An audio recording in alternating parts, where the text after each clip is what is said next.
السلام عليكم ورحمة الله وبركاته.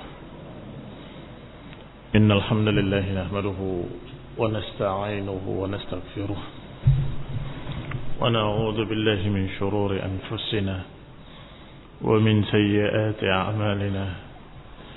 من يهده الله فلا مضل له ومن يضلل فلا هادي له. وأشهد أن لا إله إلا الله وحده لا شريك له. وأشهد أن محمدا عبده ورسوله صلى الله عليه وعلى آله وأصحابه والتابعين وتابع التابعين ومن تبعهم بإحسان إلى يوم الدين. يا أيها الذين آمنوا اتقوا الله حق تقاته ولا تموتن إلا وأنتم مسلمون. يا أيها الناس اتقوا ربكم الذي خلقكم من نفس واحدة وخلق منها زوجها وبث منهما رجالا كثيرا ونساء واتقوا الله الذي تساءلون به والأرحام إن الله كان عليكم رقيبا. يا أيها الذين آمنوا اتقوا الله وقولوا قولا سديدا يصلح لكم أعمالكم ويغفر لكم ذنوبكم ومن يطع الله ورسوله فقد فاز فوزا عظيما. أما بعد فإن خير الحديث كتاب الله وخير الهدي هدي محمد صلى الله عليه وعلى آله وسلم وشر الأمور محدثاتها فإن كل محدثة بدعة وكل بدعة ضلالة وكل ضلالة في النار. إخواني في الدين أعزكم الله kaum muslimin rahimani wa rahimakumullah. Kita masih pada ayat yang kemarin kita baca, yang ke-253 dari surat Al-Baqarah. Bahwa Allah Subhanahu wa taala berfirman, "Tilkar rusulu faddalna ba'dahum 'ala ba'din minhum man kallama Allah." Minhum man kallama Allah. Wa rafa'a ba'dahum darajat. Wa atayna Isa ibn Maryam al-bayyinati wa ayyadnahu bi ruhil qudus. Walau syaa'a Allahu maqtatala alladhina min ba'dihim من بعد ما جاءتهم البينات ولكن اختلفوا فمنهم من آمن ومنهم من كفر ولو شاء الله ما اقتتلوا ولكن الله يفعل ما يريد. Kata Allah dalam ayat ini subhanahu wa ta'ala, tilkar rusul, itulah para rasul yang kami berikan keutamaan sebagian mereka di atas sebagian yang lainnya. Di antara mereka ada yang diajak bicara langsung oleh Allah Subhanahu wa taala. Di antara mereka ada yang Allah angkat derajatnya, dan kami berikan pada Isa bin Maryam al-bayyinat, dan kami dukung dia dengan Ruhul Qudus. Kalau Allah kehendaki, mereka enggak akan berperang. Setelah datang kepada mereka keterangan-keterangan yang jelas, tetapi mereka berselisih. Di antara mereka ada yang percaya, dan di antara mereka ada yang kafir. Walau syaa Allah maqtatalu. Kalau Allah kehendaki, mereka enggak akan bertikai. Walakin Allah yaf'alu ma yurid. Tapi Allah menghendaki apa yang diinginkannya. Kata Syekh Sa'di rahimahullah, yukhbiru ta'ala annahu faddala ba'd ar-rusuli ala ba'din. Kata Syekh Sa'di rahimahullah, di sini Allah mengkhabarkan bahwa Allah Subhanahu wa taala memberikan keutamaan sebagian para rasul di atas sebagian yang lainnya. Bima khassahum min baini sa'irin nasi bi ihaihi wa irsalihim ila nas. Pertama, keutamaan yang Allah berikan pada mereka adalah keutamaan iha, diberi wahyu, wa irsal, diutus sebagai rasul, ilan nas, Ini keutamaan mereka secara keseluruhan. Artinya para anbiya seluruhnya memiliki fadl ala sairin nas, di atas seluruh manusia. Keutamaan para rasul adalah biihai ilaihim wa irsalihim ilan nas. Dengan Allah memberikan wahyu kepada mereka, dengan Allah utus mereka kepada manusia, itu sudah keutamaan buat seluruh para rasul. Wa du'aihimul khalq ilallah, dan juga ajakan mereka kepada Allah Subhanahu wa taala, mengajak manusia kepada Allah. Itu juga keutamaan. Berarti keutamaan para rasul secara keseluruhan, diberi wahyu, diutus, dan mereka berdakwah. Siapa yang lebih baik ucapannya daripada orang yang mengajak kepada Allah? Wa man ahsanu qawlan mimman da'a ila Allah. Siapa yang lebih baik ucapannya dari mereka-mereka yang mengajak kepada Allah? Sedangkan para anbiya yad'un ila Allah, mereka semua mengajak pada Allah. Wa hadza fadlun, itu juga fadl, keutamaan. Baru setelah keutamaan yang menyeluruh, bahwa seluruh para rasul memiliki keutamaan.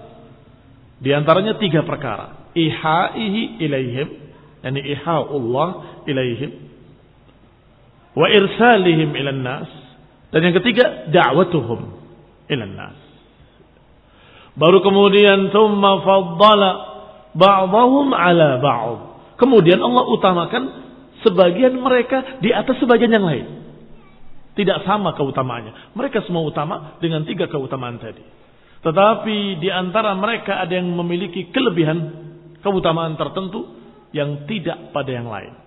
Faddala ba'dahum ala ba'd bima awda'a fihim minal awsaf, dengan apa yang Allah berikan pada mereka dari sifat-sifat al-hamidah, sifat-sifat yang terpuji. Wal af'alis sadidah, dengan perbuatan-perbuatan yang lurus.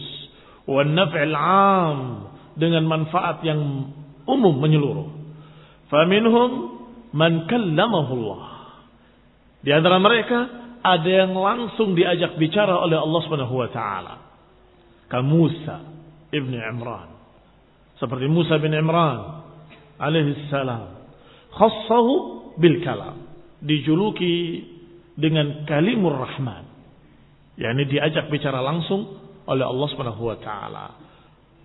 Wa kallama Allahu Musa taklima, atau dalam ayat lain wa kallamahu rabbuh, wa kallamahu rabbuh.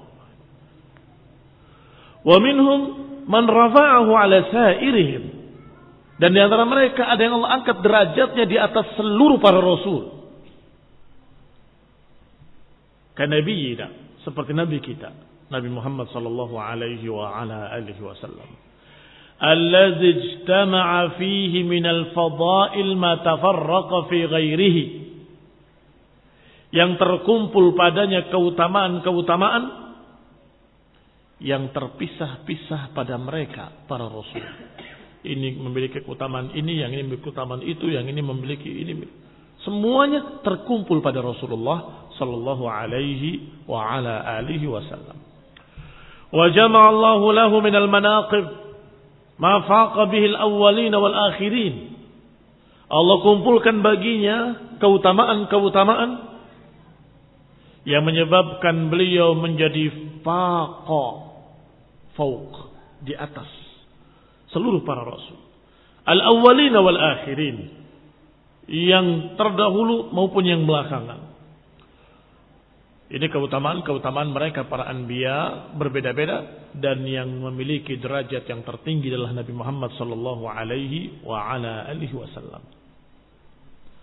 Wa ataina Isa ibn Maryam al-bayyinat, dan kami berikan kepada Nabi Isa ibn Maryam al-bayyinat. Al-bayyinat ay ad-dallat ala nubuwatihi, bukti-bukti yang jelas atas kenabiannya. Wa annahu Abdullah wa Rasuluh, dan bahwasanya beliau adalah hamba Allah dan Rasulnya. Wa kalimatuhu alqaha ila Maryam, dan beliau adalah kalimat Allah yang Allah lemparkan pada Maryam. Artinya diciptakan dengan kalimat jadilah, atau kalimat kun yang bermakna jadilah. Maka jadilah Isa di perut Maryam tanpa bapak. Wa huwa ala kulli syai'in qadir, dan Allah atas segala sesuatu maha kuasa. Wa ruhun minhu, dan juga merupakan ruh milik Allah, ciptaan Allah yang Allah tiupkan kepadanya. Maka jadilah Isa bin Maryam. Wa ayyadnahu bi ruhil qudus, dan kami dukung dia dengan ruhul qudus.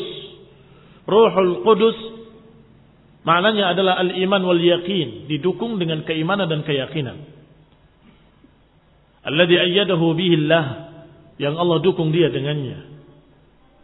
Wa qawwahu ala ma umira bih, dan dengan iman dan keyakinan Allah kuatkan dia untuk melaksanakan apa yang diperintahkan. Ayyadnahu bi ruhil qudus, kami dukung dengan ruhul qudus. Itu satu tafsir. Tafsir lainnya, qila ayyadahu bi Jibril alaihi salam, didukung dengan ruhul qudus, yakni Jibril alaihi salam, dijuluki dengan ruhul qudus, ruh yang suci. Yulazimuhu fi ahwalih, yang selalu mengiringinya dalam segala keadaannya.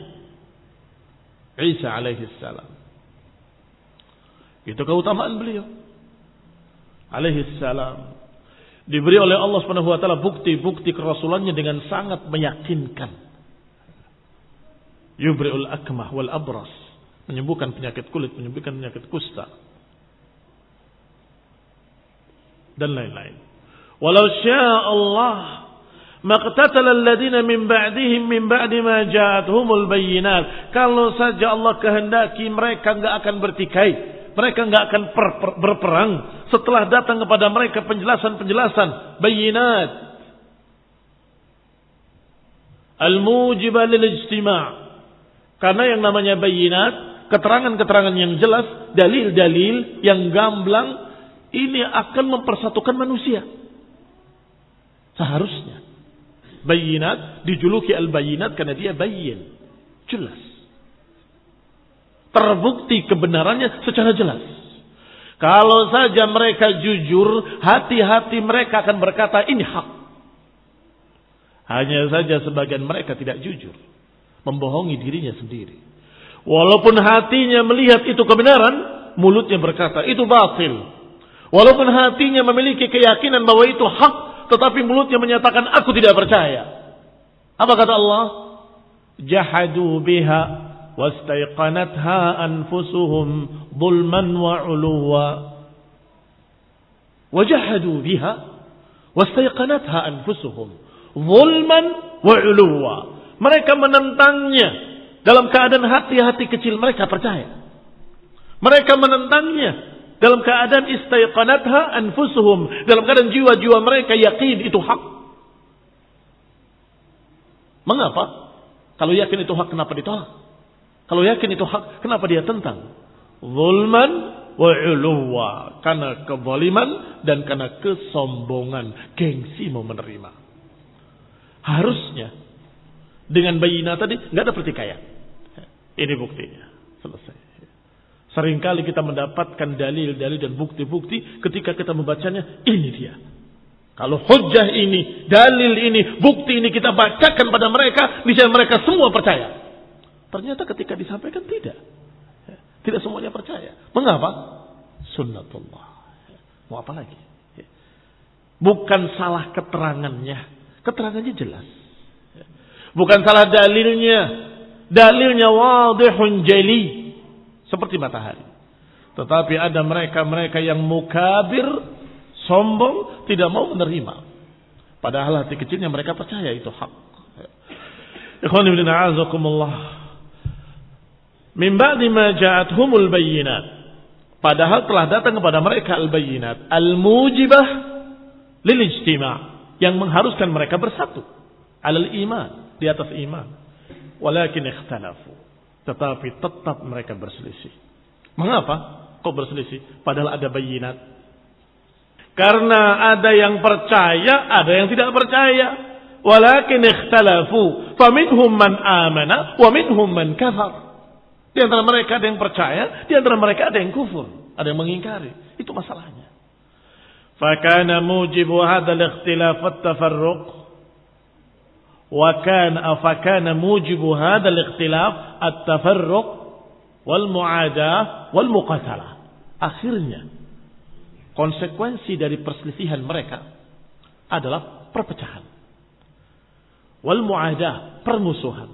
Wal muqatalah, peperangan. Wa ma'a hadza falau syaa Allah ba'da hadzal ikhtilaf maqtatalu. Itu pun kalau Allah kehendaki setelah adanya perselisihan itu, Allah kehendaki tidak bertikai, tidak berperang, Allah bisa. Wa huwa 'ala kulli syai'in qadir. Fadalla dzalika 'ala anna masyiat Allah nafidah ghalibah lil asbab. Ini menunjukkan bahwa kehendak Allah yang pasti terjadi, nafidah, yang pasti yanfaz, ghalibah, yang pasti menang, mengalahkan seluruh al-asbab, mengalahkan seluruh al-asbab. Ghalibatun lil asbab maknanya mengalahkan semua sebab-sebab. Ini sebab persatuan, tapi Allah kehendaki perpecahan, tetap berpecah. Al-bayyinat sababun lil ijtima', tetapi kenyataannya sebagian menerima, sebagian menolak dan berpecah. Itu kehendak Allah Subhanahu wa taala. Maka takdir Allah mengalahkan semua sebab-sebab, sehingga silahkan mengikuti sebab-sebab. Silahkan. Fa'atba'a sababa. Ikuti sebab-sebab. Tetapi jangan lupa berdoa kepada Allah Subhanahu wa taala. Karena walaupun kamu tahu ini sebab keberhasilan, tapi kalau Allah takdirkan gagal, akan gagal. Karena takdir Allah ghalibatun 'alal asbab. Karena takdir Allah mengalahkan semua sebab-sebab. Ini sebab yang membuat sesuatu terbakar, api. Tapi kalau Allah kehendaki dingin, dia jadi dingin. Ya naru kuni bardan wa salaman ala Ibrahim. Maka api jadi dingin. Sehingga jangan lupa, walaupun kita diperintahkan untuk mengikuti sebab-sebab. Karena memang sebab akibat itu adalah diciptakan oleh Allah di dunia agar kalian ketahui ini penyebab ini penyebab itu. Ini sebab, ini akibat. Itu lumrah. Tetapi jangan lupa diiringi dengan doa pada Allah Subhanahu wa taala, karena takdir Allah di atas semua sebab-sebab. Di atas semua sebab-sebab. Wa innama tanfa' al-asbabu ma'adami mu'aradatil masyiah. Sesungguhnya sebab-sebab tadi akan bermanfaat kalau tidak bertentangan dengan kehendak Allah Subhanahu wa taala. Saya akan datang insyaallah kalau Allah kehendaki. Mengapa demikian? Karena walaupun saya ikuti sebab-sebabnya, saya berjalan ke depan, saya cari kendaraan, saya berjalan ke rumahmu, berupaya untuk menaiki kendaraan yang tercepat kalau perlu. Kalau Allah takdirkan gagal, akan gagal. Akan terjadi. Akan terhalang. Qaddarallah wa ma syaa fa'al. Apa yang Allah takdirkan pasti terjadi. Sehingga asbab diikuti. Dan asbab akan bermanfaat, akan menghasilkan akibat kalau tidak bertentangan dengan kehendak Allah Subhanahu wa taala. Fa idza wujidat idmahalla kullu sababin. Kalau ada kehendak Allah yang lain, maka semua sebab akan terhempas, akan sia-sia. Wa zala kullu mujib, akan hilang pula semua faktor-faktor penyebab, enggak bermanfaat. Falihada qala, oleh karena itu Allah berfirman, walakinnallaha yaf'alu ma yurid. Tapi Allah menginginkan apa yang dikehendakinya. Fa iradatuhu ghalibatun wa masyiatuhu nafidatun. Keinginan Allah yang pasti menang, kehendak Allah yang pasti terjadi. Wa fi hadza wa nahuhu dalalatun ala anna Allah ta'ala lam yazal yaf'al maqtadathu masyiatuhu. Ini menunjukkan bahwasanya Allah Subhanahu wa taala terus memiliki kehendak dan masih terus berkehendak sekehendaknya. Maqtadathu masyiatuhu, sesuai dengan apa yang diinginkannya, masih tetap berkehendak. Dan ini membantah pemikiran beberapa kelompok sesat seperti Asy'ariyah dan sejenisnya yang menyatakan bahwa kehendak Allah itu sudah baku, sudah terjadi dan sudah tidak lagi terulang. Maka sudah, nggak ada kehendak lain. Kehendak Allah sudah tercatat semuanya. Ya. Tidak demikian. Allah masih terus berkehendak kapanpun Allah kehendaki. Maka berdoalah pada Allah, karena Allah Subhanahu wa taala akan menakdirkan sekehendaknya.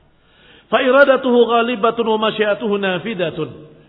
Dan Allah Subhanahu wa taala lam yazal yaf'al maqtadathu masyiatuhu. Allah terus berbuat, mengerjakan, menakdirkan apa yang Allah kehendaki dengan hikmah-hikmahnya.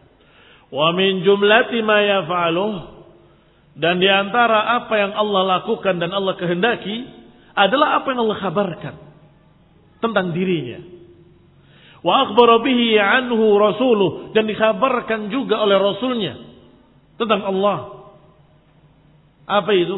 Semua yang Allah katakan dalam Al-Quran seperti istiwa, wal nuzul, wal aqwal, wal af'al ila akhirih.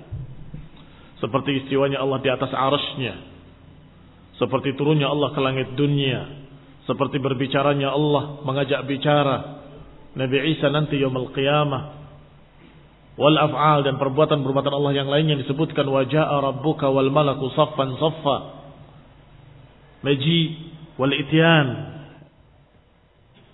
Semua itu af'aliyah atau fi'liyah. Dan yang namanya sifat fi'liyah al-ikhtiyariyah, berkait dengan ikhtiar, keinginan. Allah mau atau Allah tidak mau. Allah berkehendak atau Allah tidak berkehendak. Seperti sifat kalam, berbicara. Kapan Allah berbicara? Ya kalau Allah kehendaki. Kapan Allah tidak berbicara? Kalau Allah tidak kehendak berbicara. Berarti sifat fi'liyah berkait dengan ikhtiariyah atau dengan iradah. Kapan Allah mau turun? Ya kalau Allah mau turun, kehendak Allah SWT. Ikhwani fid din, a'azakumullah, kaum muslimin rahimani wa rahimakumullah. Semua itu disebut dengan al-af'al al-ikhtiyariyah, perbuatan-perbuatan yang dilakukan dengan ikhtiar dan keinginannya. Dan itu pembeda antara sifat dzatiyah dengan sifat ikhtiyariyah. Ketika ada yang bertanya, apa bedanya Ustaz sifat dzatiyah dengan sifat ikhtiyariyah? Bedanya, kalau dzatiyah tidak berkait dengan kehendak. Kalau fi'liyah berkait dengan kehendak. Kalau dzatiyah, Allah Subhanahu wa taala Maha besar. Kapanpun, dimanapun, dari azali dan abadi, tidak berawal, tidak berakhir, Allah selalu Maha besar. Tapi kalau dikatakan Allah berbicara, kapan? Ya kalau Allah kehendaki. Allah turun ke langit dunia kalau Allah kehendaki. Allah berbuat ini, berbuat itu kalau Allah kehendaki. Maka inilah yang dikatakan dengan sifat fi'liyah, berkait dengan iradah. Idza syaa fa'al. Kalau Allah kehendaki, Allah lakukan. Maka Allah kabarkan dalam ayat ini, walakin Allah yaf'alu ma yurid. Tetapi Allah melakukan apapun yang diinginkannya. Karena itu sifat Allah, fa'alun lima yurid. Wallahu fa'alun lima yurid. Faidah, kata Syekh Sa'di rahimahullah, kama yajib 'alal mukallaf ma'rifatu rabbih, fayajib 'alaihi ma'rifatuhu bi rusulih. Sebagaimana wajib bagi setiap mukallaf, setiap seorang yang Islam dewasa berakal baligh, itu mukallaf. Ini mukallaf itu untuk mengungkapkan seorang yang sudah terkena syariat, yaitu seorang muslim aqil baligh. Sebagaimana wajib bagi seorang yang mukallaf untuk mengenali Rabbnya, maka dia juga berkewajiban untuk mengenali Rasul-Rasulnya. Berarti harus kita mengenali para anbiya yang Allah kisahkan dalam Al-Quran. Untuk apa Allah kisahkan dalam Al-Quran kalau kemudian kita tidak pelajari dan tidak baca kisahnya, kita tidak kenali mereka, para anbiya. Ma yajib lahum wa yamtani alaihim.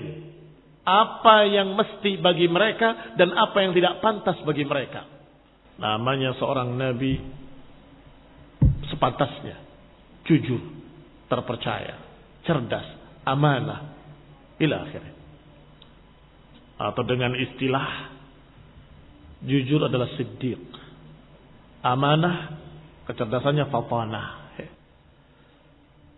Dan tabligh, menyampaikan apa yang diperintahkan untuk disampaikan, enggak mungkin menyembunyikan. Ma yajib lahum wa yamtani alaihim. Apa yang pantas bagi mereka dan apa yang tidak pantas bagi mereka harus kita kenali. Wa yajuzu fi haqqihim, dan apa yang boleh bagi mereka. Boleh itu maksudnya wajar-wajar saja. Apa yang mesti bagi para anbiya, apa yang tidak mungkin bagi para anbiya, dan apa yang jaiz, itu ma yajuz. Apa yang jaiz, yang mungkin iya, mungkin tidak. Mungkin saja. Wa yu'khad jami'u dzalika mimma wasafahumullah. Nabi yang ini punya istri, ini tidak punya, tidak apa-apa.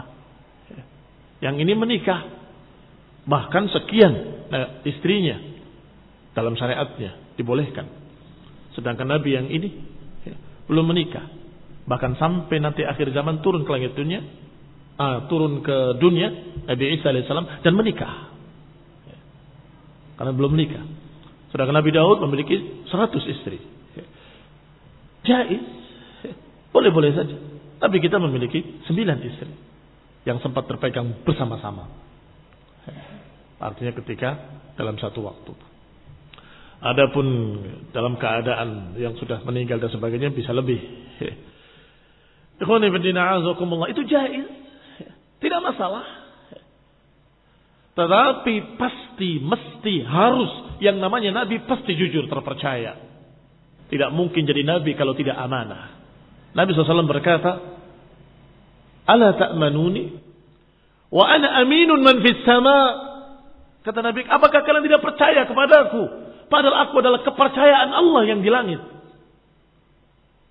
Amin. Ata'manuni wa ana aminun man fis sama. Aku adalah kepercayaan yang di langit. Namanya Rasul tidak mungkin diutus kalau tidak jujur, kalau tidak terpercaya.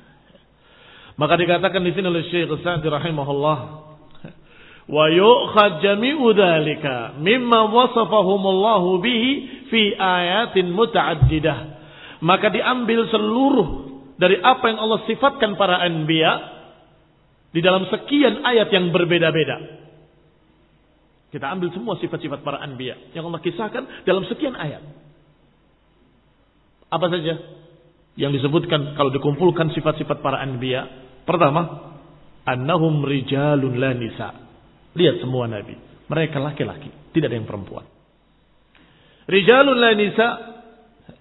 Yang kedua, min ahlil qura la min ahlil bawadi. Yang kedua, rata-rata para anbiya dari orang kota, bukan orang badui. Orang badui terkenal kebodohannya, wawasannya sempit, cepat marah, dan sekian banyak sifat-sifat jelek badu.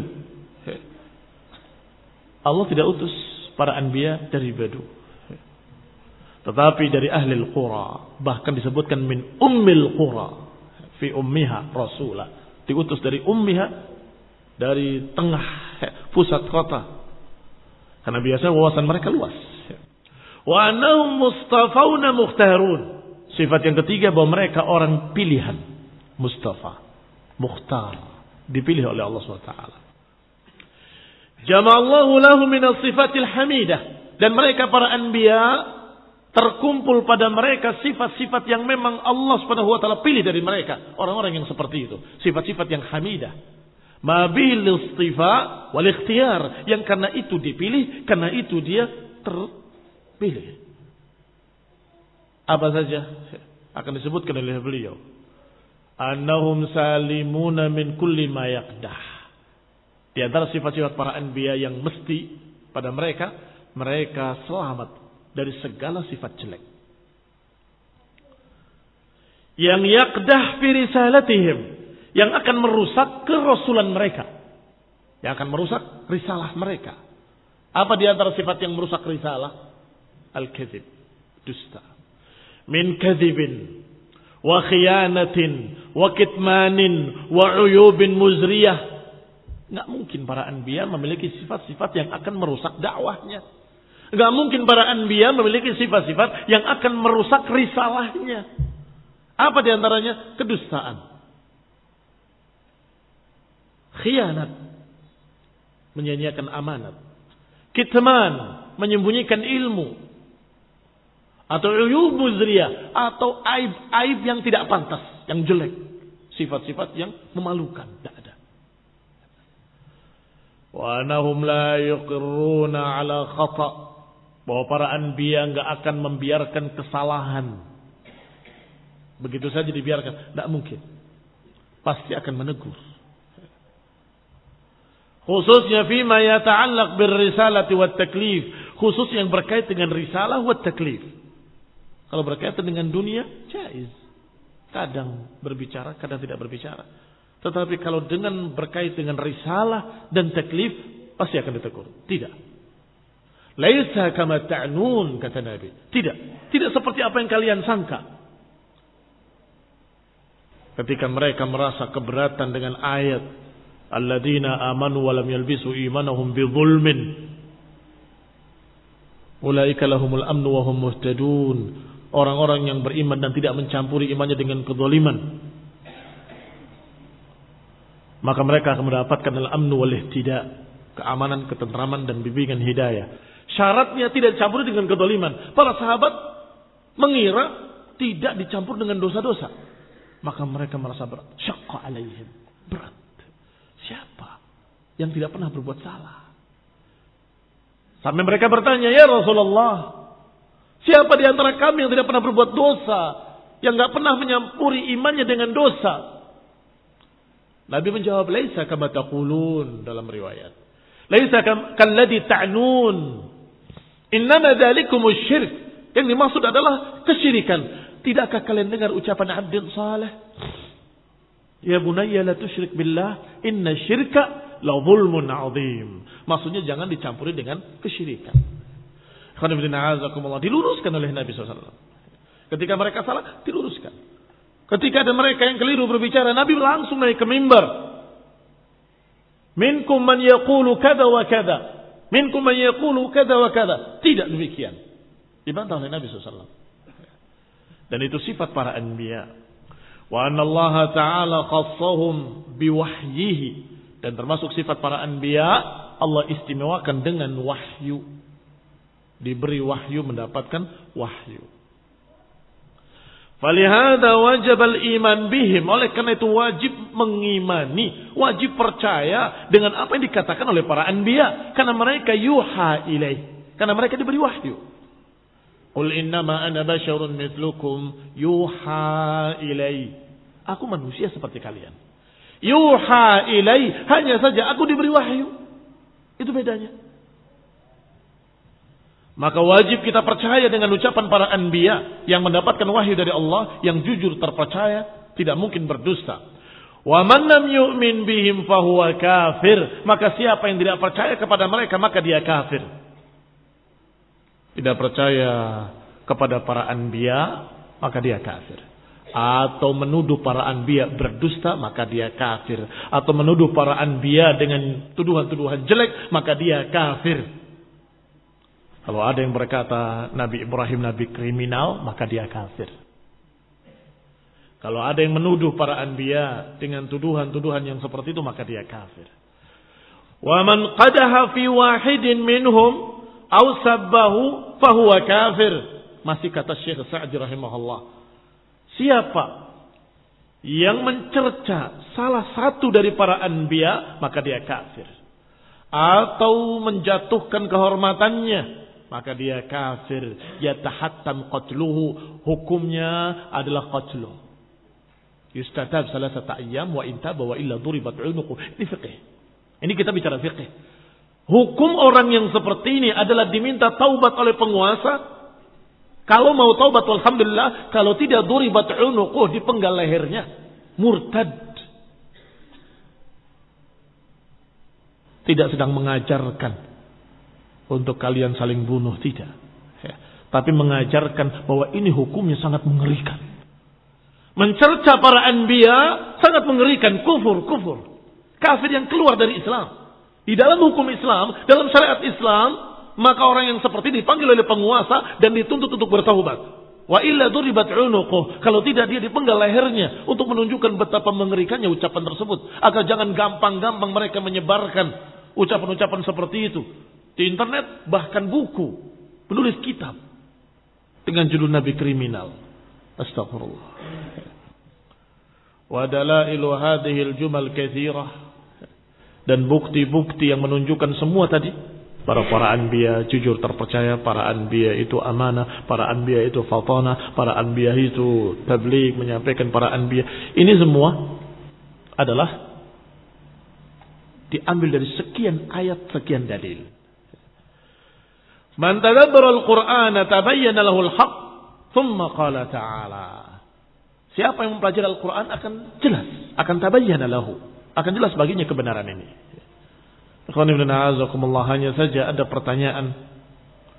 Katanya perbedaan Nabi dengan Rasul itu, kalau Rasul dapat wahyu dan menyampaikan, kalau Nabi dapat wahyu tapi tidak menyampaikan. Wallahu ta'ala alam, ini tidak rajih. Karena semua wajib untuk menyampaikan. Semua wajib untuk menyampaikan. Kalau dia mendapatkan wahyu tapi tidak menyampaikan, untuk apa dia mendapatkan wahyu? Sehingga yang rajih adalah bahwa seorang Rasul adalah membawa syariat baru. Adapun para anbiya, dia mendapatkan wahyu tetapi syariatnya tetap syariat Nabi yang sebelumnya. Seperti Nabi-Nabi Bani Israel mengikuti syariat Nabi Musa alaihissalam. Tidak membawa syariat baru. Wallahu ta'ala a'lam bis-shawab. Adapun tabligh itu adalah sifat para anbiya. Wallahu ta'ala a'lam bis-shawab. Wassalamualaikum taufiq wal afiyah wal hidayah wa rahmah. Subhanakallahumma bihamdik, asyhadu an la ilaha illa anta astaghfiruka wa atubu ilaik. Wassalamu alaikum warahmatullahi wabarakatuh.